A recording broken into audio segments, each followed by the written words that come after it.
Hello everyone. कैसे हैं आप लोग? उम्मीद करती हूँ आप सभी लोग अच्छे होंगे। तो हमेशा की तरह आज मैं फिर से एक बार आप लोग के लिए काफ़ी अच्छी टिप्स एंड ट्रिक्स लेकर आई हूँ।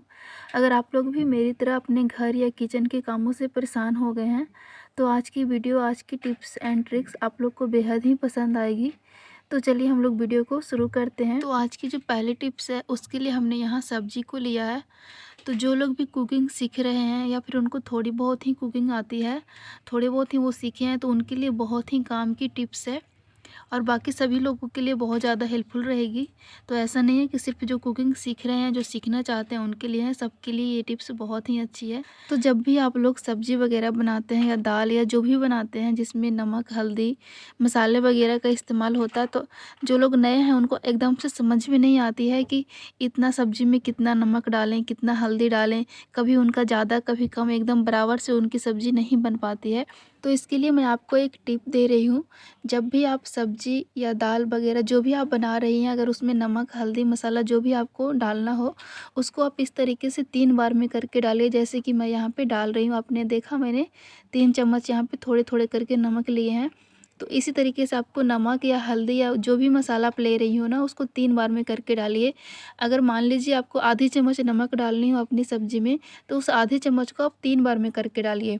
चाहे आप दाल बना रही हो या सब्जी, अगर उसमें नमक भी डालना हो, हल्दी डालना हो या फिर सूखे मसाला वगैरह डालना हो, तो हमेशा थोड़ा-थोड़ा करके सब्जी के हिसाब से उसको 3 बार में करके डालिए। अगर आपने अपने मसालों को मिक्सी में या सिलबट्टे पे पीस के रखा हुआ है, फिर तो आप उसे एक बार में ही एक साथ सभी को डाल सकते हैं। लेकिन अगर नमक डालना हो तो हमेशा इसी टिप ट्रिक के साथ डालिएगा। उसे 3 बार में करके सब्ज़ी के हिसाब से नमक लीजिए और 3 बार में करके डालिए। मैं गारंटी कहती हूँ आपकी सब्ज़ी में जो नमक है वो बिल्कुल बराबर से आएगी और आपकी सब्ज़ी में कभी भी नमक ज़्यादा या कम नहीं होगा। ये टिप मैंने अपनी दादी से सीखा था जब मैंने कुकिंग सीखना शुरू किया था। जब मेरे से भी सब्ज़ी वग़ैरह बिल्कुल अच्छी नहीं बनती थी, कभी नमक, कभी हल्दी एकदम से ज़्यादा कम होते रहता था डेली का, कभी भी बराबर नहीं होता था। तभी मुझे दादी बताई थी कि जब भी तुम्हें नमक या हल्दी या फिर सूखी मसाला वग़ैरह डालना हो, तो तुम ना इसको 3 बार में करके डालो। इससे क्या होगा कि तुम्हारी सब्ज़ी में एकदम बराबर से सारे मसाले आएँगे और तुम्हारी सब्ज़ी अच्छी बनेगी। इसमें कभी भी कुछ ज़्यादा कम नहीं होगा। अपने सब्ज़ी के हिसाब से मसालों को लेना है और उसको थोड़ा-थोड़ा करके 3 बार में डाल दीजिए। तो मैंने इसी टिप से मसाले वग़ैरह डालना सब्ज़ी में सीखा था। तो आई होप कि आप लोग को भी इस टिप से हेल्प मिलेगी और अगर आप कुकिंग सीख रहे हैं तो आपके लिए तो बहुत ही अच्छी है। तो आप भी इस तरीके से अपनी सब्ज़ी में मसाले वग़ैरह को डालिए और मुझे उम्मीद है कि आपकी भी सब्ज़ी अच्छी बनेगी, उसमें कभी भी नमक, हल्दी ज़्यादा कम नहीं होगा। तो ये एक छोटी-सी टिप्स थी, तो आप लोग को पसंद आई होगी। अब चलिए हम अपनी अगली टिप्स में चलते हैं। हमारी जो अगली टिप है वो चावल को लेकर है।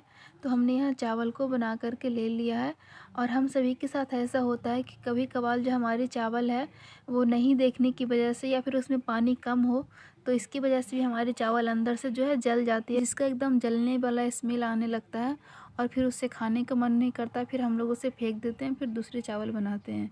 तो उसके लिए मैं आपको एक टिप दे रही हूँ जिससे आप अपनी जली हुई चावल को भी ठीक कर सकते हैं।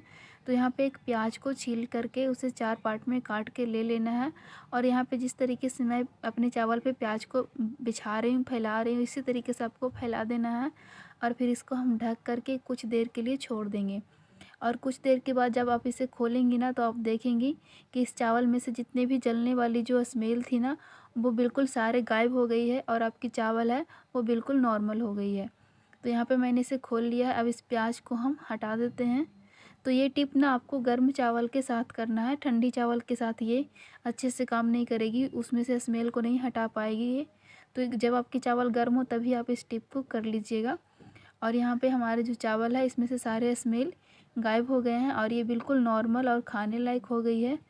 तो इस टिप के साथ आप अपनी जली हुई चावल को भी ठीक कर सकते हैं। अब जो हमारी अगली टिप्स है उसके लिए हमने यहाँ घी के कंटेनर को लिया है। इसमें मैं अपने घी को स्टोर करके रखती हूँ। जब भी मैं घी बनाती हूँ तो मैं इसी में रख लेती हूँ। तो सर्दियों में आप लोग देखते होंगे कि आपके घरों में भी घी है वो एकदम से जम जाती है, बिल्कुल हार्ड हो जाती है और ये स्पून से तो बिल्कुल भी नहीं निकलती है। कितना भी इसमें आप कोशिश कर लीजिए, इसमें स्पून जाती ही नहीं है घी में अंदर। तो इसके लिए आपको क्या करना है कि इस तरीके से एक चम्मच लेना है और उसके बाद फिर आप गैस को ऑन कीजिए और फिर इस चम्मच को इस गैस पे थोड़ा सा हीट होने के लिए रख दीजिए। जब आपकी चम्मच थोड़ी सी हीट हो जाए, थोड़ी सी गर्म हो जाए, तो आप वापस चम्मच को लीजिए और फिर यहाँ पे घी को इस तरीके से निकालिए। जब आप इस गर्म चम्मच के साथ ना आप घी निकालेंगे तो ये बहुत ही आराम से और आसानी से निकल जाएगा।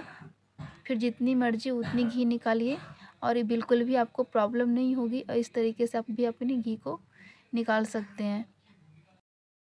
तो चलिए हम अपनी अगली टिप्स को भी देख लेते हैं। तो यहाँ पे मैंने एक दवाई की शीशी ली है।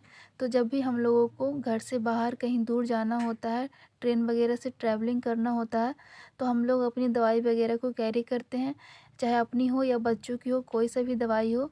अगर उसे हम पर्स में या अपने थैले में, ट्रॉली वगैरह में रखते हैं तो ये ना लीक होता है, गिर जाता है, जिससे कि हमारे कपड़े, हमारी बैग, पर्स वगैरह ख़राब हो जाती है।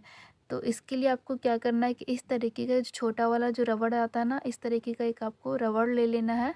आपको यहाँ पे ये छोटी वाली ही रबड़ लेनी है और फिर जो हमारी दवाई की शीशी है ना, इसको हम खोल लेंगे और फिर खोलने के बाद जो हमने यहाँ पे जो रबड़ लिया है, इस रबड़ को इसके हम ऊपर में इस तरीके से फंसा देना है। तो इसको एकदम नीचे नहीं रखना है, इसको थोड़ा सा ऊपर ही रखें, ऊपर में इस तरीके से फंसा लेना है और फिर इसके हम ढक्कन को, इसके कैप को हम बंद कर देंगे। और इस तरीके से जब अपनी दवाई को आप कैरी करेंगी ना, चाहे आपका पर्स हो या ट्रॉली हो, कहीं पे भी इसे रख रही हो, तो ये बिल्कुल भी लीक नहीं करेगा और जिससे कि आपके कपड़े, आपके पर्स वगैरह भी ख़राब नहीं होगा। तो इस दवाई को इस तरीके से अपने पर्स में भी आप इसे लेके जा सकती हैं और आपका पर्स भी ख़राब नहीं होगा। तो चलिए हम लोग अब अपनी लास्ट टिप्स जो हमारी है उसको भी देख लेते हैं। तो जो हमारी आखिरी टिप्स है उसके लिए हमने यहाँ पे एक नींबू लिया है और नींबू को एक छोटे से पार्ट में आपको कट कर लेना है। बिल्कुल आधे से भी कम में इसे काट के ले लीजिए और उसके बाद आपको इसमें लेना है बेकिंग सोडा जो होता है ना, जो खाने वाला, इसको हम लोग मीठा सोडा भी बोलते हैं। ये बेकिंग सोडा आपको लेना है और इस नींबू में इस तरीके से आपको भर लेना है। इसको जब तक इस तरीके से भरते रहें तब तक कि इससे बबल्स ना निकल आए। तो जब तक इसी तरीके से चम्मच की मदद से इसमें डालते जाइए, ये अपने आप इसमें से बबल्स निकलने लगेगा और आप यहाँ देख पा रहे होंगे कि इस नींबू में सारे बबल्स निकल आए हैं। तो इसके बाद आपको क्या करना है कि अपने नेल को इस नींबू में, जो जिसमें आपने बेकिंग पाउडर लिया है, इसमें इस तरीके से डिप करना है। तो किन्हीं किन्हीं लोगों को आप देखती होंगी कि उनके नेल काफ़ी गंदे होते हैं, मैले होते हैं, बिल्कुल काला काला हो जाता है। तो इस तरीके से आप अपने नेल को इसमें डिप कीजिए। इसमें जितनी भी गंदगी होती है ना, सारे क्लीन हो जाएंगे और आपके नेल में एकदम अच्छा सा एक चमक आ जाएगा। तो इस तरीके से आपको सारे नेल में कर लेना है और उसके बाद इसको इस तरीके से ऊपर जो बचा हुआ है उसको इस तरीके से आप इस पर रब कर दीजिए।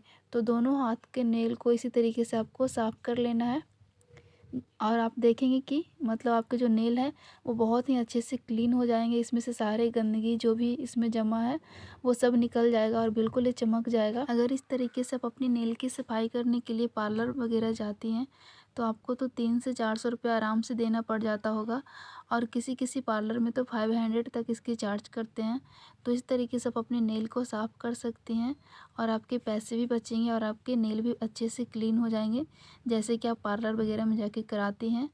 तो आई होप कि आज की सारी टिप्स एंड ट्रिक्स आप लोग को पसंद आई होगी। तो वीडियो अच्छी लगी होगी तो वीडियो को लाइक शेयर कीजिएगा और चैनल को सब्सक्राइब कर दीजिएगा। और यहाँ पे मैंने आपको धो के भी दिखाया है अपने नेल्स को कि मेरे नेल्स कितने अच्छे से साफ़ हुए हैं, कितने अच्छे से क्लीन हुए हैं। तो आप लोग भी इस टिप्स को अपनाइए, आपके भी नेल्स अच्छे से क्लीन हो जाएंगे। अगर आप लोगों को ये वीडियो अच्छी लगी हो, पसंद आई हो, तो वीडियो को लाइक कीजिए, शेयर कीजिए और मेरे चैनल को सब्सक्राइब कर दीजिए।